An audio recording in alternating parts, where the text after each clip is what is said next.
নেতা হিসেবে নয়, শিক্ষার্থীদের প্রতিনিধি হয়ে কাজ করবে ডাকসুর নবনির্বাচিতরা, জানালেন ডাকসুর ভিপি সাদিক কায়েম। বলেন, এরই মধ্যে 1 মাসের পরিকল্পনা নেওয়া হয়েছে, দ্রুতই তা প্রকাশ করা হবে।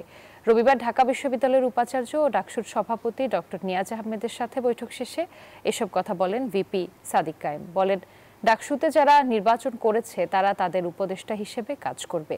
এ সময় জিএস এস এম ফরহাদ বলেন, সবাইকে সাথে নিয়ে কাজ করতে চান তারা। ভিপি, জিএস, এজিএস সহ 5 জনকে বিশ্ববিদ্যালয়ের সিনেট প্রতিনিধি হিসেবে নির্বাচিত করা হয়েছে বলেও জানান জিএস এস এম ফরহাদ।